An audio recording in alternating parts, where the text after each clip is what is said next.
That's typo, Your Honor. That's not a typo. A typo means yung department naging Department of Justice and Department of Education are two different things. Si Vice President, iniimbestigahan na siya bago pa yung Zoom conference sa Kongreso. No, Your Honor, I believe that's a typo yung date. Magkakasunod po ito doon sa mga inisyon namin na media personalities. Typo. Attorney Lotok, typo na yung affidavit mo, typo pa yung sabihin. Rico. We must work together to ensure a brighter future for our community.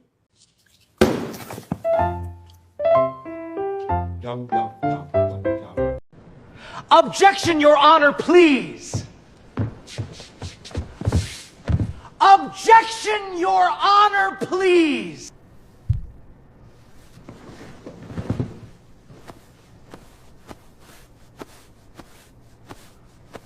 Objection overruled.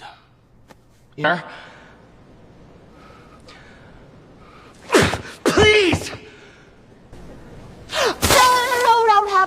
Bakit mo nang sinabi yun sa rally? Wala ka na makinang sa natin. Wala ka na bang kahit kaunting pagmamahal sa akin? Kapatid mo ako! Nirespect kita bilang ate!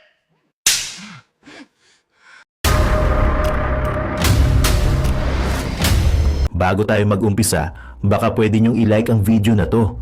Malaking bagay ang like sa aming mga content creators. Maraming salamat po.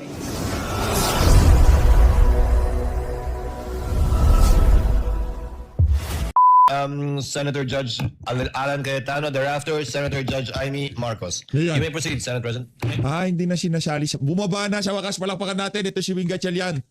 Bumaba na siya, bumaba na. Thank you, Ay, di ba? Nagulat naman ako. Kala ko bumaba na. Pupuntasan ko na sana prosecution eh. Mr. Presiding Officer. Nandiyan pa pala siya. Mr. Witness, narinig ko kanina nung tinatanong kayo ng prosecution na yung statements ni Attorney Zulaika Lopez ay walang kinalaman dun sa threat na ginawa ng Vice President. Tama po ba? Kinonsider namin siya doon sa totality ng aming investigation. Then nakita namin na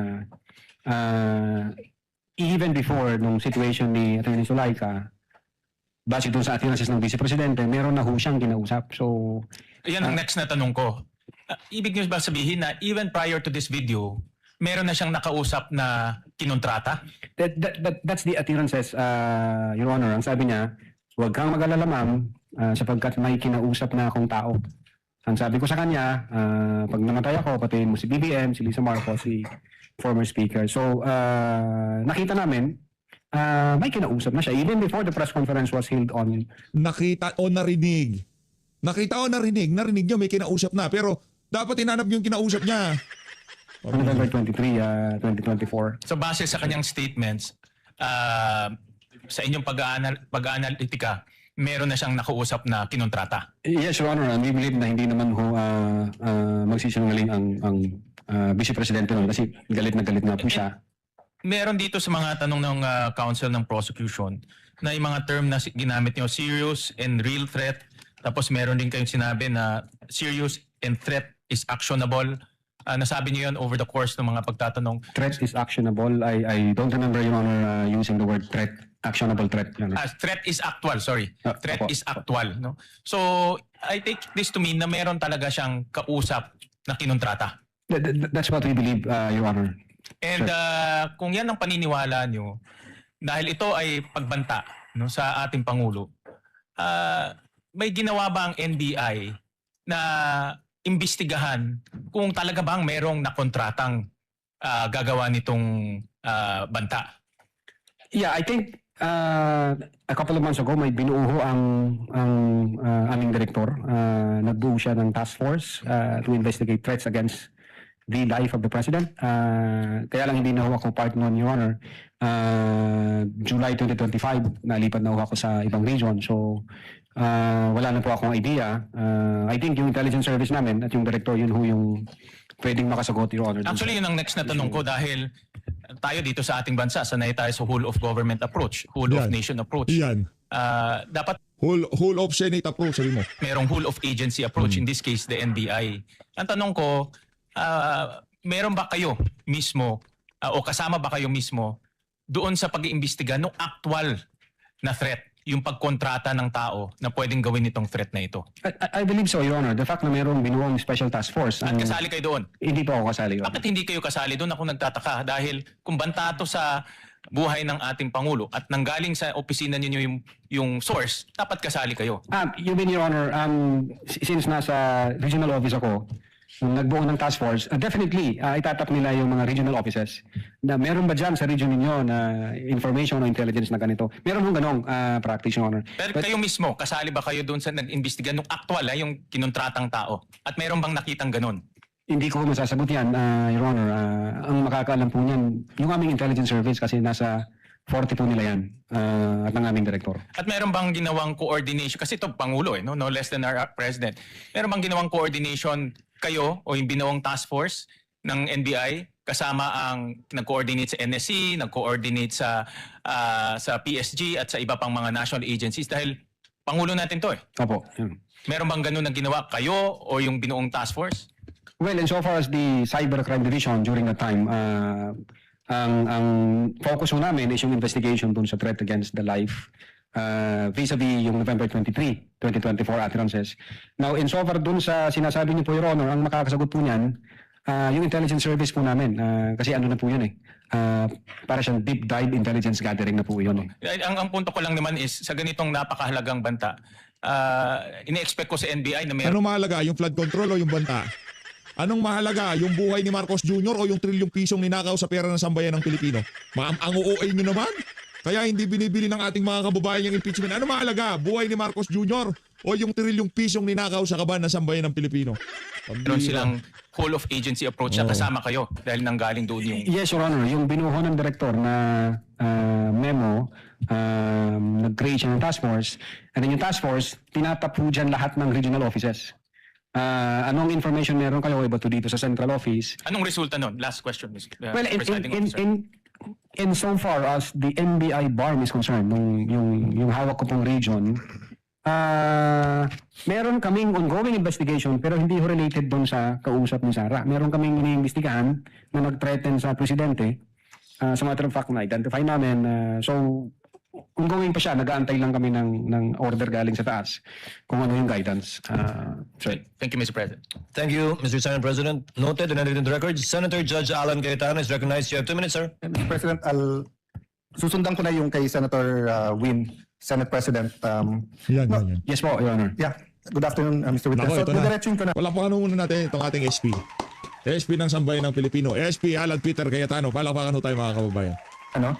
So what we're trying to figure out here kasi is, are you really investigating whether my threat kay VP Sara and whether she threatened the individuals mentioned, including the President, or are you only investigating the video and finding kung meron siyang crime? So I asked Agent John Mark Calilum, hindi daw niya kinausap ang sabi ko PSG, pero PSC na sila ngayon, di ba? Presidential Security Command. So did you speak to the Presidential Security Command about the threat on the President? Your Honor, in terms of correspondence between the Presidential Security Command at yung NBI, ang makakasagot po niyan yung director. Kasi hindi ko alam kung may usapan nun sila. Meron ho kasi kaming tinatawag na need-to-know basis. Ang focus lang ho namin as... The problem with your answers, Witness, is that kung yan ang sagot mo parati, hindi mo inimbestigahan ng gusto. Yan. Hindi ho. Because you didn't get the information from your intelligence. You did not get your information from the task force. You did not get your information from the Presidential Security Group. Did you talk to the CIDG? Your Honor, May you answer first. Did you talk to the CIDG? no, Your Honor. No. But nag-imbestiga din sila, di ba? I think so, Your Honor, kasi may statement sila. So yun din yung tanong nga ng Senate President eh. Kung iniimbestigahan niyo talaga yung buo at kayo ang head at kayo dapat ang mag-imbestiga, bakit hindi niyo kinausap yung mga ibang nag-iimbestiga? Baka may alam sila na hindi. Yung usapan po na yan, it's a matter of intelligence. Hindi ko alam kung may usapan sila o kung wala silang usapan with the director, with the intelligence service, Your Honor. Yeah, I'll take that answer, but I think at least alam niyo yung nasa isip namin and what we want clarified.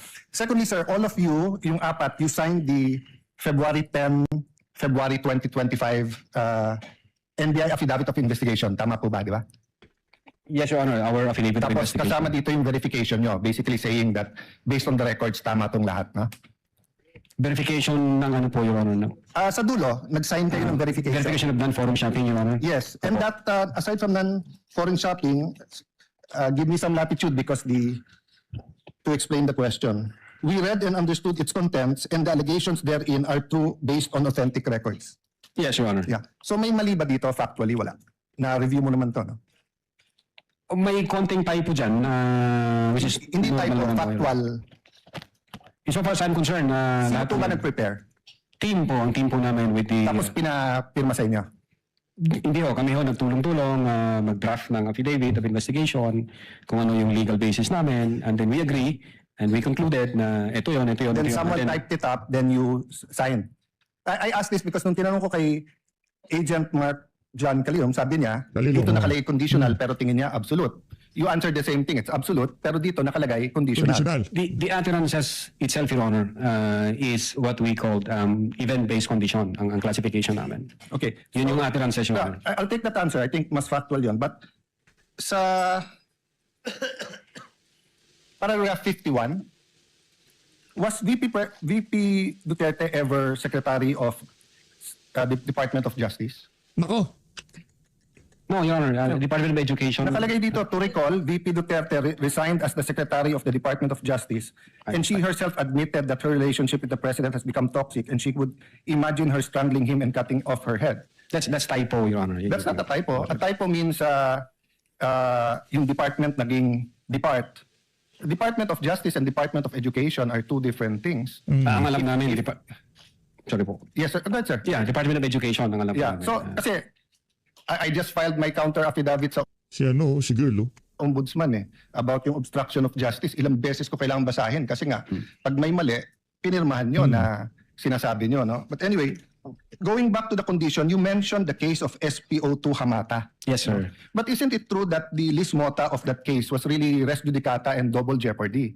Meaning, hindi tinake up ng Supreme Court whether or not a condition. Yes, sir. Di ba? Opo. Oh, so that wasn't on point. Kasi I was going to ask, is there a difference if the condition is legal or illegal?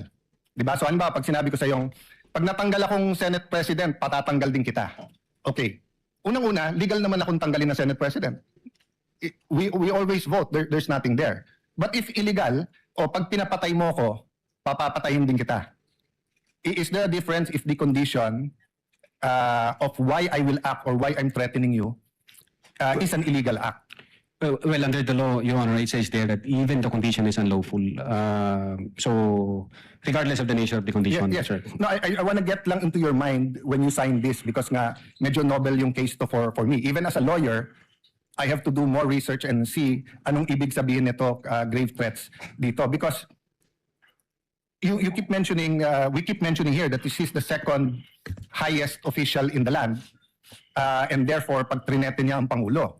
But who was the vice president claiming na pwedeng magpapatay sa kanya? Again, Your Honor, yun po yung reason ba't nag-issue kami ng subpoena. No, Gusto po namin. Sagutin mo muna, sino tinutukoy niya? Reading nyo nung statement niya, sino tinutukoy ng Pangulo na mukhang mag-ooperate sa kanya ng Operation Romanov? Sinong pinagbibintangan niya? Well, una, kung... O ba't di mo mabanggit-banggit? Pag kay VP Sara, mabilis pa sa alas 4. Vice President, second highest. Pero dito, hindi mo mabanggit. President Marcos Jr., hindi mo kaya sabihin. Ang Romanov, Your Honor, ang alam namin na unang nagbigas ng Romanov ay si Mayor Baste yata noong January 2024. Other Yes. than... That's irrelevant. Ang question ko, in the mind of the Vice President, sinong pinagbibintangan niya na pwedeng magpapatay sa kanya? You said you investigated eh. So mahaba na testimony niyo ni Agent John Mark. So of course, kasama sa investigation niyo, sino sa mind ni Vice President magpapatay sa kanya? Well, again, Your Honor, since wala kaming makuhang valid information, No, hindi ba klaro sa video na ang pinagbibintangan niya is the First Lady, the President, and the Speaker of the House? Hindi So ka sabi niya, pag pinatay ako, patayin mo silang tatlo. So ang pinagbibintangan niya na magpapapatay sa kanya, yung tatlo. I cannot answer to that, Your Honor. Senator Judge Alan, kindly wind up. But you have to be able to answer that because you are the one who investigated. Correct. Yan sinasabi ko. Di ba napaka-ilag ho nila pagka si Marcos Jr. na pagkapapunta na doon. Ano bang punot dulo? Bakit nagalit si VP Sara? Di ba? Sino magpapagurgur kay VP Sara? Di ba pagka ginurgur ako, ito kasi sila ang gugurgur sa akin. Naku, anong klase And that is crucial. Why? Walang kwenta mag-imbestiga si Because brother. part of your self-defense, so for example, if I know nasa sa senator judge pag hindi ako bumoto one way or the other. Papapatayin ako ng whatever, chief PNP or papapatay ako ng whoever. So pag sinabi kong, pag ako pinatay, si ganito nagpapatay sa akin. And then, ang difference, I don't usually give a threat na patayin mo rin. So could it be that actually that was the defense of the Vice President para hindi siya patayin? I don't know the state of the mind of the Vice President. But you've testified all throughout this afternoon that you went into her state of mind. Based on the series of events, Your Honor. Yes, and based on her statement. And her statement and the series of events is nag-away sila ng administrasyon. And the series of events is that sinasabi niya. Pag Ako, ako nariyari. Palakpakan natin si Senate President ng Taong Bayan. Senator Cayetano, last ilang points? 21 points para sa defense. eto tatlo ang papatayin nyo. Okay, last question. Kay Attorney Lopez, tinanong din to ng Senate President ni Senator Tulfo. At di ko na itatanong pero napapiyawan ni Senator Erwin din to yung tungkol yung sinabi ni si Attorney Lopez, sabi mo, even before kasi nangyari yon, nakausap na ni Vice President yung papatay. That's the literal meaning of the statement. Yes, that's a literal meaning, but did you believe her? Well, she's the Vice President, sir. So she also said freedom of expression, so you also believe her? Aray ko! Last 36 points. On the evidence that what we gathered, sir. No, okay, so I'll stop there, but I'll read to you. Na-corner ho nitong si Senator Cayetano itong witness. Sinabi niyo kasi sedition. Pero tignan niyo po yung page 25 nung sarili niyong affidavit, ha? Si Princess Maui, ang sinabi niya, ano po ba ang pwede niyong maging remedy para matapos na ito, lalo't nagsisigaw na po ang taong bayan na mag-people power na? So actually, I would consider ang nag-uudyok si Princess Maui. Of course, we can discuss people power, pero tignan niyo po ang sagot niya after yung sa pagpatay. Ang laban ay wala dyan sa EDSA, ma'am. Wala dyan sa mga highway. Ang laban, ma'am, nandun sa loob ng palasyo. Yan ang problema. We appreciate yung expression nyo ng disgust, ang pagkamuhi, ang hopelessness kasi it reflects kung ano nararamdaman ng maraming milyon-milyon. Alam ko yan, ma'am. Kahit saan ako pumunta, ang sasabihin, binoto namin dahil sinabi mo, iboto namin. So if I look at that statement, parang baliktad. Parang sinasabi niyang huwag kayo mag-people power. Actually, kung babasahin po natin yung buo, may sinabi siya doon na natutuwa siya sa ginagawa nila. Sa ginagawa nila na active nagrarally. Pero sa people power, ito yung exact. I won't argue with you. I'm just trying to get into your frame of mind. Yes, when do you believe her and when do you not believe her? And Ano lang, pagka-convenient lang sa naratibo ng mga siraulong prosecution, doon niya lang pinapaniwalaan si VP Sara. Pero pagka hindi akma doon sa naratibo ng mga siraulong magnanakaw sa pamahalaan, hindi pinapaniwalaan ni Lotok.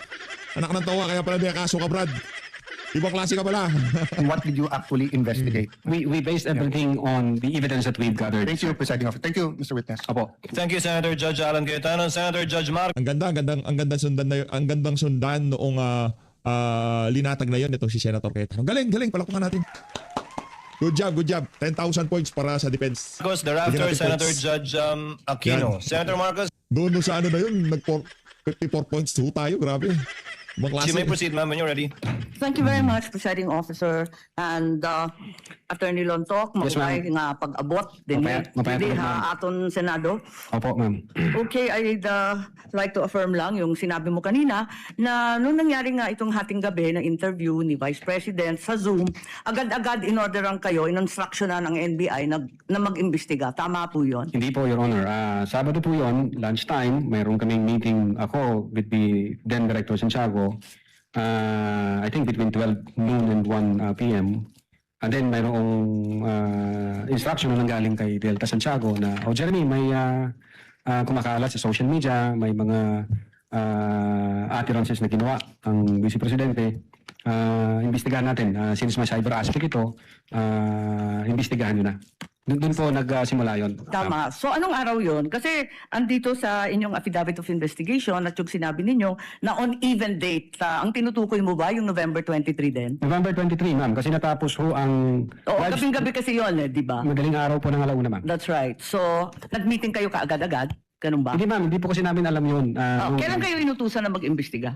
During lunchtime, nung may meeting kami ni then Director Santiago, pero iba ho ang iniimbestigahan namin krimen. Kailan kayo sinabihan ng DOJ na mag-imbestiga? Anong araw? That po? same day, ma'am. Kaya nga, after- November 22. November 22. Oo, pareho lang. Yun ang sinabi ninyo kanina nung tinatanong kayo ng counsel ng prosecution, yan din ang nakasaad. On even date ang nakasabi sa inyong affidavit. Yes, ma'am. Okay. So, nag-umpisa na kayo. Kwento nga ninyo, four-phase yung investigasyon. Nag-umpisa sa identification. Nagbigay kayo ng hash value. Nag-preserve kayo ng data. Pagkatapos nag-research kayo. Subsequently, sinabi mo na meron kayong open source intelligence search at natuklasan ninyo na meron palang October 18 video na press con na naman ni OVP na nasa Facebook at may mga sinasabi na naman na puputulin yung ulo. Tama ba yon yung October 18 ang nakita ninyo? That's the continuation in the analysis phase, Your Honor. Oo. Yes, Your Honor. Kasi nag-research na kayo, no? Bilang fourth phase nga ng inyong investigasyon. Tama po ba? Hindi po, Your Honor. Yun yung third phase ho, yung analysis and attribution. Sa analysis pa at attribution. So third phase. Pero bandang huli na.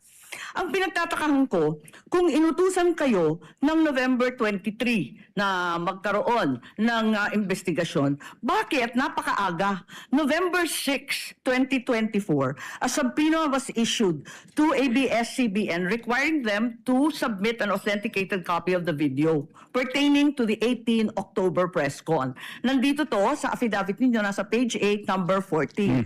Kung inutusan kayo ng November 23, ang ibig ba sabihin, November 6 pa lang, minamanmanan na si Vice President. Iniimbestigahan na siya bago pa yung Zoom conference sa Kongreso. Naku, yari.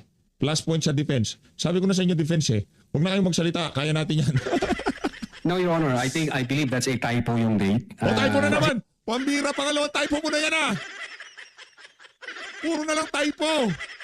That's a typo, Your Honor, yung date. Kasi makikita doon yung date noong appearance ng taga-ABS. Teka. May mali dito ha.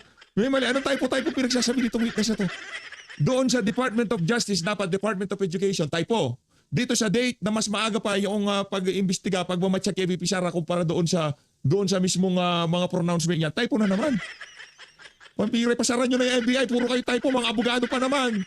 CBN, which is consistent po siya doon sa ibang initial. Kailan ba yung appearance? Kasi hindi ko nasusundan yung timeline ninyo eh. Parang yung November 23 yung utos, pero November 6 pa lamang, may subpoena na. Kaya ano ba yan?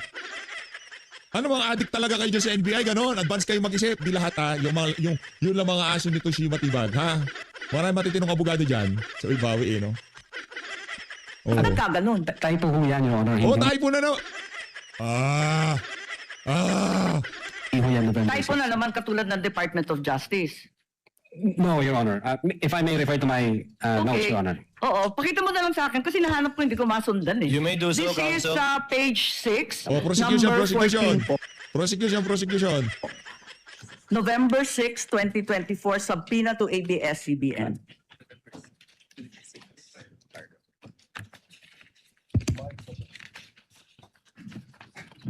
Yung subpoena mismo. The subpoena itself. The subpoena itself. Wala naman yatang date na binibigay tungkol sa appearance ni Patria Morales at yung iba pang Meron po, ABS. Your Honor, if I... Pakituro lang have kasi to, hinahanap po namin. Subpoena. Sabagay, wala nang karir to Si Lotto at itong si Kalilong. Wala na silang karir kasi nga, meron silang kinakaharap na kaso. Ito kung di ako nagkakamali, perjury. Yung kay Lotok patong-patong, ay yung kay Kalilong patong-patong. So kahit gawin nila to, hindi nila gawin. Yung karera nila bilang NBI agent, talagang sira na ho. Siguro ito na lang ang sasalba sa kanila para silang mga magnanakaw sa flood control, do or die dito sa impeachment na to. Subpoena mismo.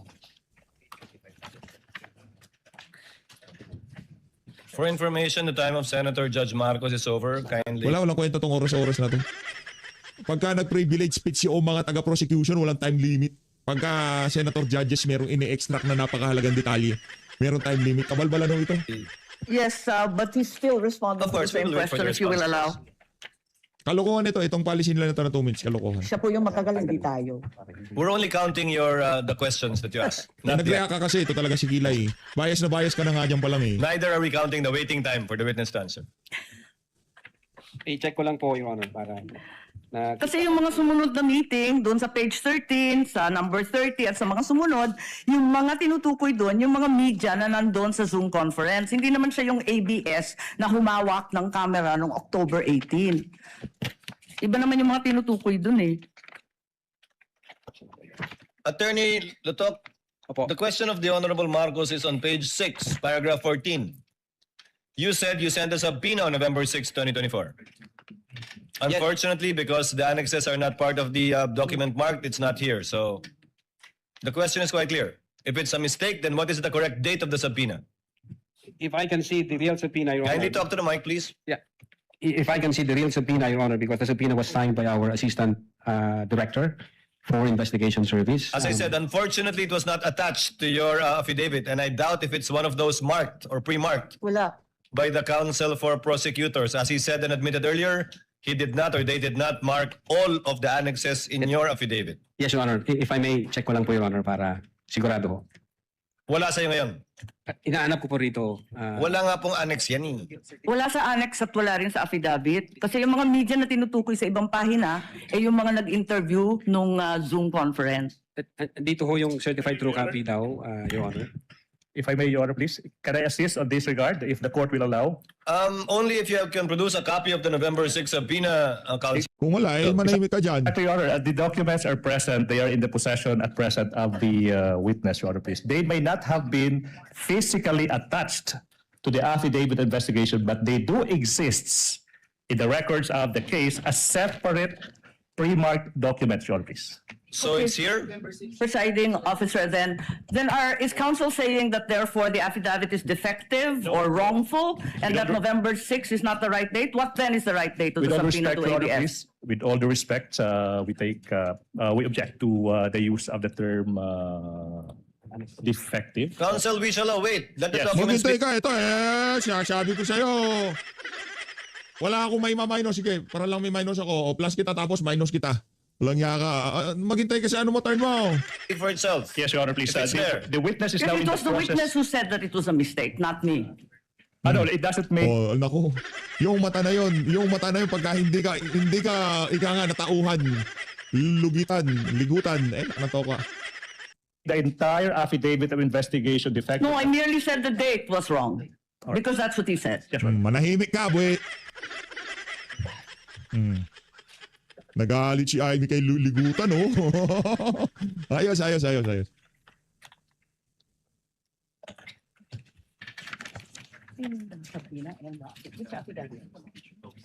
Nagalit si Mangga.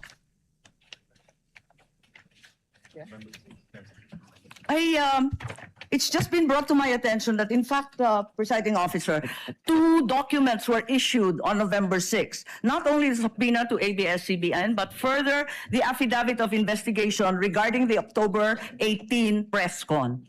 Can we please be clarified as to these 2 documents which don't seem to appear in the affidavit nor in the annexes provided? Let's first wait for the witness to answer the first question, Senator Judge Marcos. Okay. Yes, Attorney Lotok. If I may, Your Honor. Ito ho, ang subpoena, which is TICOM, yung date ho ng appearance niya is December 11. Appearance mo, tinatanong yung Appearance. date ng subpoena. Date Attorney ng Lotok. subpoena, Your Honor, is 6th day of November 2024, which I believe this is a typo kasi... Typo na naman, pabira na. Pangilang typo mo na yan. Pangilang typo doon sa Department of Justice, Department of Education, typo doon sa date, typo. Kaya ano talaga pagka sinungaling. Diba, yung kasinungalingan, dapat mong pagtakpan ng panibagong kasinungalingan, pagtatakpan. Kaya nga dito pa lang, sinasabi ko na ho sa inyo, kung baguhan kayo dito sa PH Update, ito ho, demolition job para kay VP Sara. Inumpisahan sa Injustice Committee, ngayon ho, tinutuloy ho nila dyan sa impeachment trial. Dyan sa impeachment court. Maliwanag ho, mga ano pa lang, mga senator judges pa lang, meron na talagang bias dyan eh. Aminin natin, merong pro at saka anti sa paraan pa lang ng patatanong. Kaya tayong bilang mga taga-suporta ni VP Sara, ilabas na natin ang ating side dito sa usapin na to para matapos na ang kabalbalan na to. Ipamukha natin sa mga siraulong congressman at doon sa mga adik sa Malacanang, kahit sino pang ilatag nyo dyan, tuloy pa rin ang pagsuporta namin kay VP. Siya pa rin ang presidente namin sa 2028. Magkakasunod ho ito doon sa mga inisyohan namin na media Kasunod na personalities. typo. Attorney Lotok, typo na yung affidavit mo? Typo pa yung subpoena? Pare ko. Hindi po. Attorney Lotok, the subpoena or the affidavit? Baka typo ka din, ha? Dalawa yan eh.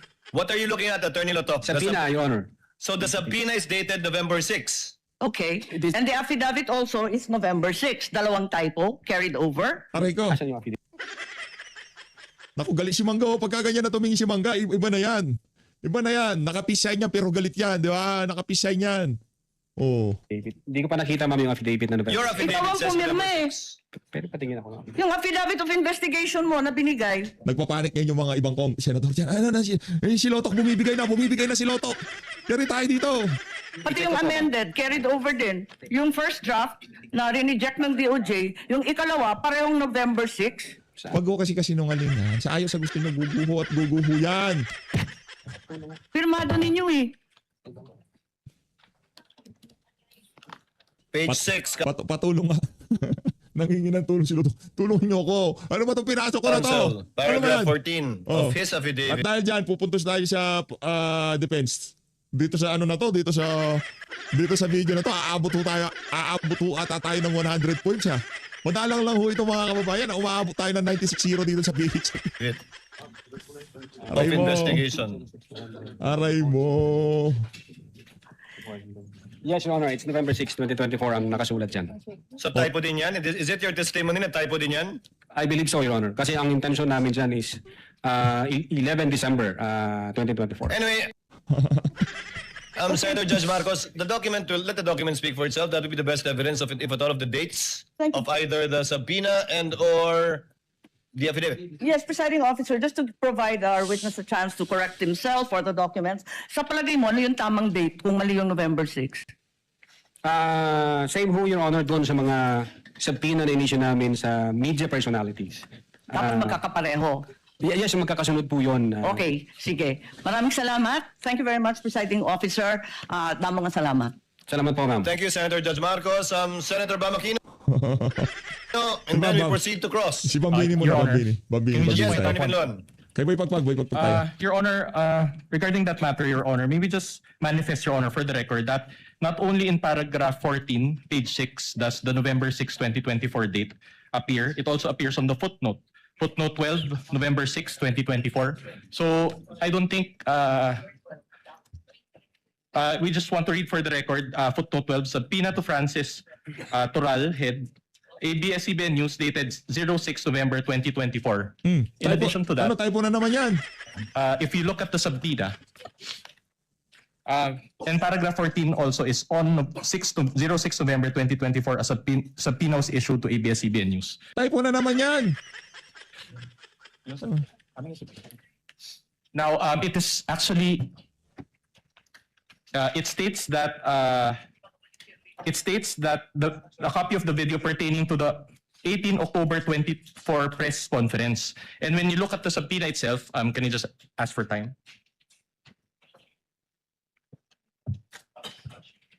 Naku po. The subpoena, if you look at the subpoena, there's an attachment, and the photo there contained therein actually pertains to the 18 October 2024 press briefing. So in other words, Your Honor, this is a substantive, this is not a mere typography. Objection, Your Honor. Ukol mo lang. Umiyak. Umiyak. Typo na to. Puro typo. Hindi na po.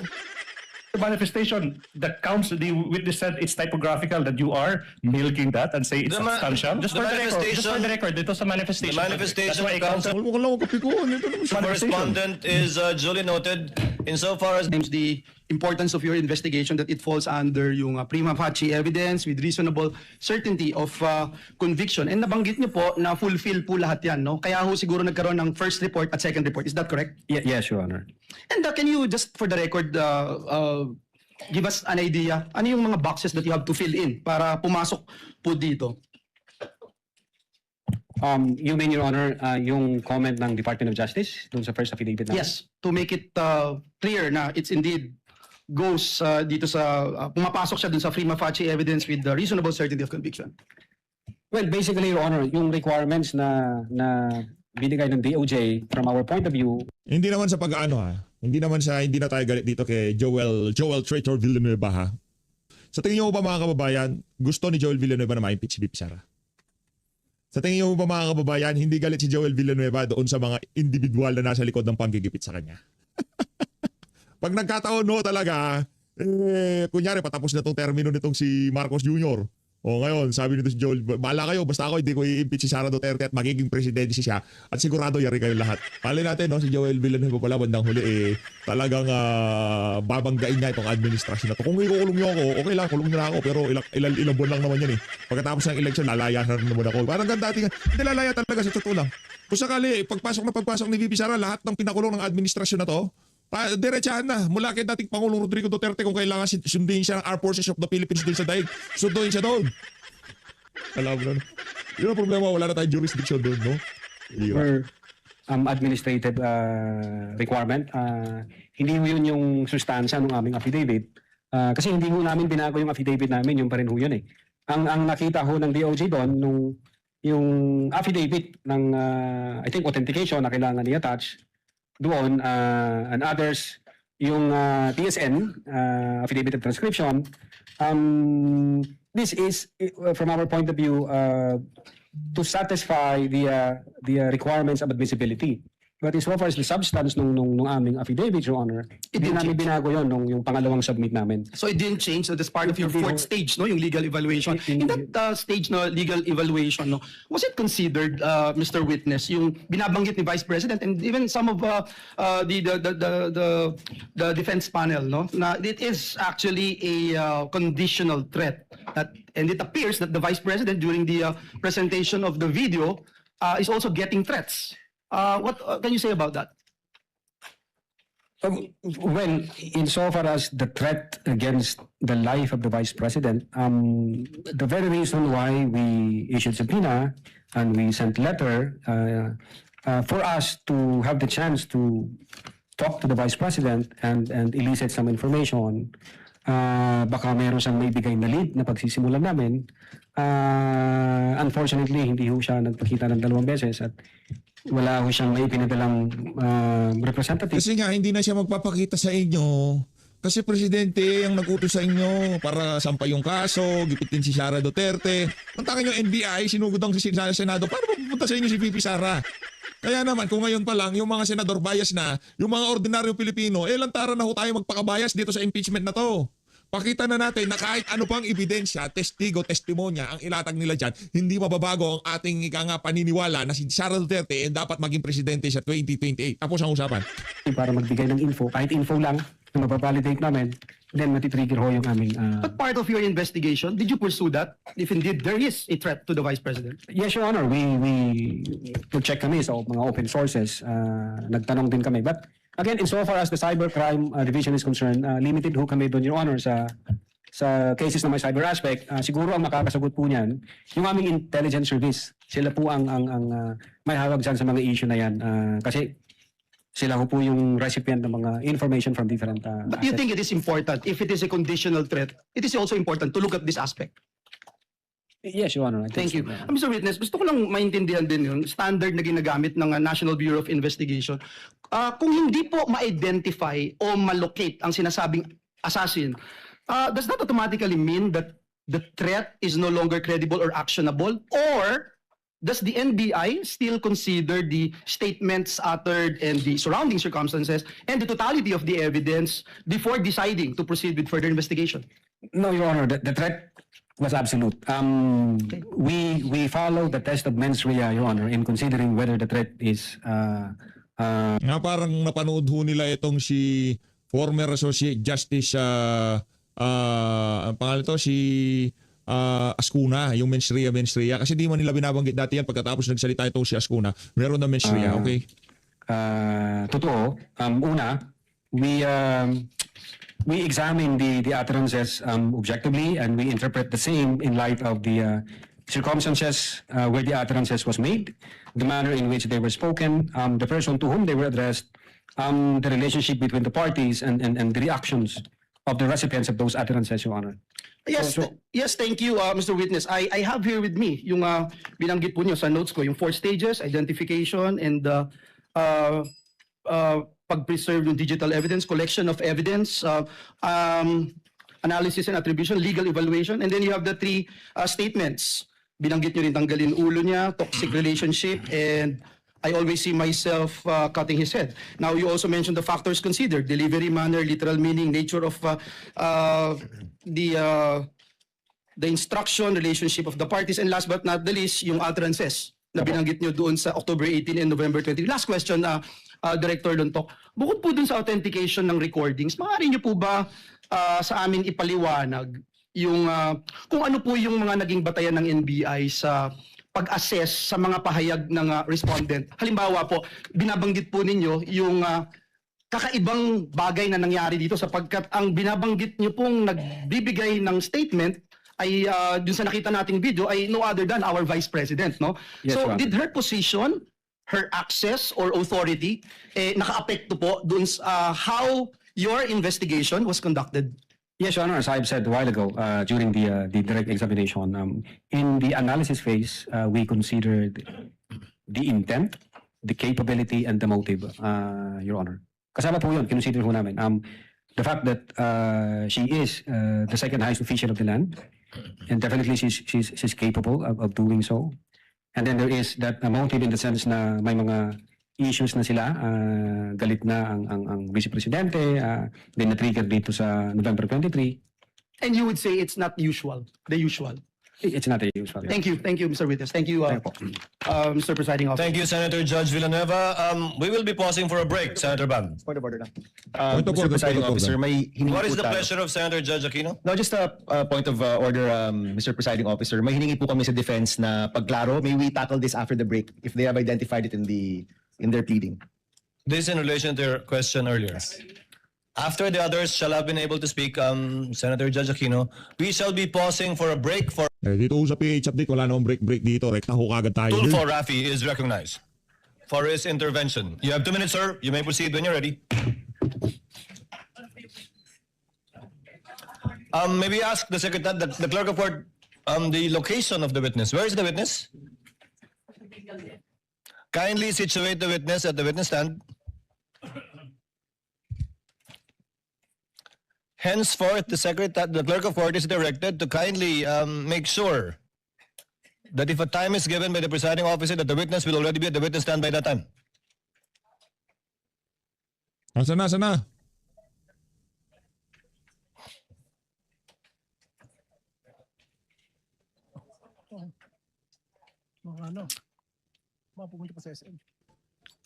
Bihira naman, oh.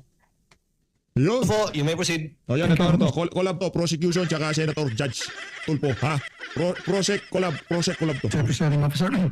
Mr. Witness, do you consider yourself as an expert when it comes to threat assessment? Threat assessment, Your Honor? Collab. An experienced investigator, Your Honor.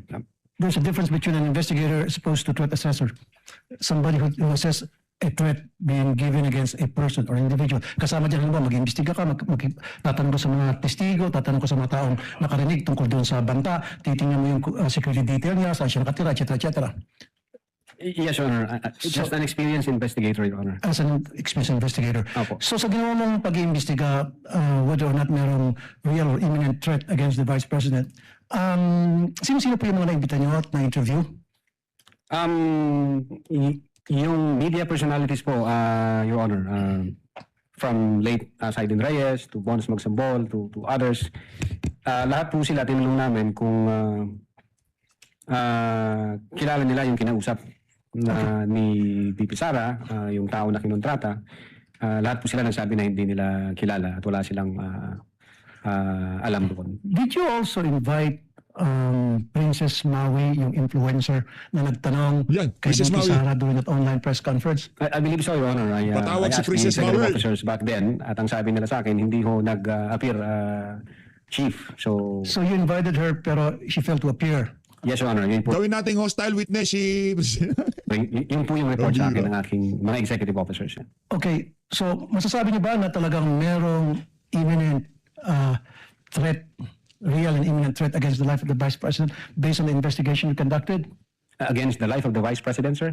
Yes, Vice President. Kasi syempre, pag nag-iimbestiga po sa Presidente, dapat Yeah. imbestigan mo rin yung threat against the Vice President para patas. Yes po. Kunyari pata siya. Kunyari pata si Rapi Tulfo. Precisely the reason po, Your Honor, kung bakit ho namin inimbitahan ang Vice Presidente, may separate ho kami nasulat noong December 2 in-inform po namin siya na, ma'am, iniimbestigahan Actually, paulit-ulit na yung ano na yan, yung inimbestigahan kay Sara, inimbestigahan kay ganito, inimbestigahan kay ganyan. Diyan ho tayo nagkakaproblema. din namin yung alleged threat against sa life mo at para ma-expedite ito, bigyan niyo po kami ng any information na pwede maging lead doon sa investigation namin. Unfortunately, wala ho kaming na-receive na information. Hindi naman po kasi nag-appear ang Vice President, Your Honor. Pero nagpadala ba siya ng representative to represent her doon sa sampina ninyo na pinadala sa kanya? Nagpadala siya po ng representative and then with a letter, sir. In fact, 2 beses po yung letter na yon. Yung unang letter niya, ang sabi niya hindi siya makaka-attend kasi nga meron siyang office matters to attend to. Yeah, brother, sorry to cut you off. Napakinggan na natin yan para mapaiksi tayo.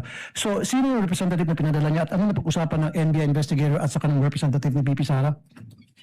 I think it's Attorney Paul Lawrence Lim, kung di ako nagkakamali. Ang kumausap sa kanya yung dating Director Jaime B. Santiago. What was discussed during that meeting between Attorney, ano pangalan ulit? Lawrence Lim po. Attorney Lawrence Lim and the people from the NBI, particularly the investigators investigating the threat against the Vice President? Yun nga, pinapaliwanag lang ho ng abogado, Your Honor, yung laman ng letter kung bakit hindi makakapunta yung Vice Presidente. And in fact, doon sa pangalawang letter, may sinasabi ang abogado na 6 years ago, may threat ang Vice Presidente. So hopefully confident ang Vice Presidente na iimbestigahan nyo rin yung issue na yon. So 6 years ago, pero hindi niyo ba na... 6 years, 6 months. Ama naming Diyos na makapangyarihan sa lahat, salamat po sa iyong pagmamahal na hindi nagmamaliw. Sa gitna ng kaguluhan sa aming bansa, turuan niyo po kaming magtiwala sa iyong hustisya at hindi sa hustisya ng tao. Linisin niyo po ang aming mga puso at ituro niyo po ang tamang daan ng katotohanan at pag-ibig. Tulungan niyo po kaming maging ilaw sa gitna ng dilim at ipakita sa mundo na may pag-asa pa sa pangalan ng aming Panginoon Hesus. Salamat po sa pag-ibig po ninyo at salamat sa pagdinig ng aming mga panalangin at iligtas niyo po kami. Sa pangalawa po niyong pagparito at patawarin po kami sa lahat ng aming mga pagkukulang at pagkakasala sapagkat ito po ang aming samutiling sa matamis na pangalan ng aming Panginoon Hesus. Amen. Sa lumang silid, mag-isa kang tahimik. Walang kamera, palakpak ay wala na. Ngunit sa bawat pader ng bayang iniwan mo, may pangalan mong di na mabubura.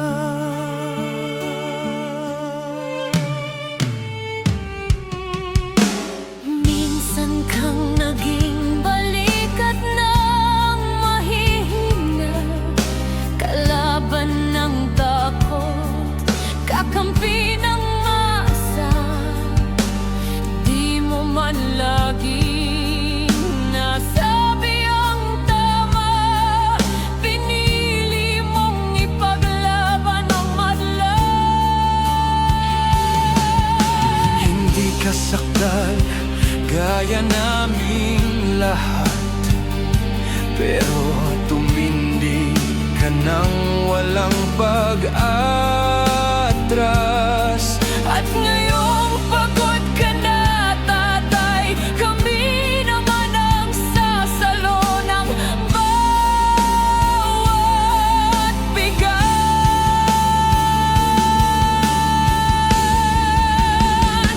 Hanggang sa dulo, ikaw ay mahal. Kahit papagod na ang iyong katawan, tatay, salamat sa iyong paglaban. Ngayon, kami naman hanggang sa dulo. Di ka namin iiwan. Ang kwento mo'y dala ng bayan.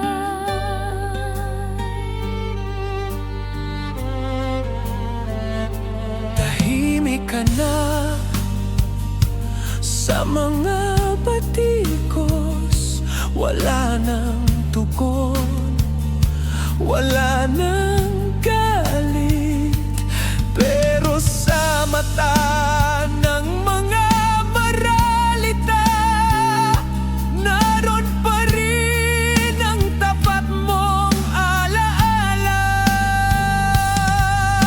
Marami mang di nakaintindi, marami pa rin ang di nakakalimot. At ngayong wala ka ng kapangyarihan, tatay, ang magtatanggol sa'yo ay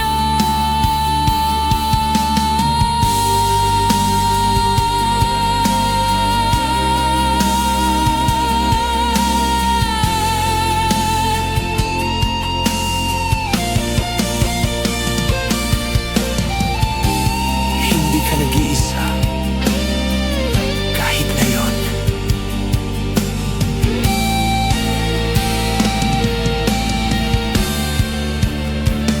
Hanggang sa dulo, tangan ka pa rin sa puso ng batang minsan mong pinagkain. Hanggang sa dulo, di ka nag-iisa. Ang dasal ng bayan ay sa'yo pa rin. Katay kami naman ang lalaban sa ngalan mo, sa alaala mo. Hanggang sa dulo, dalangin ka ng puso ng masa.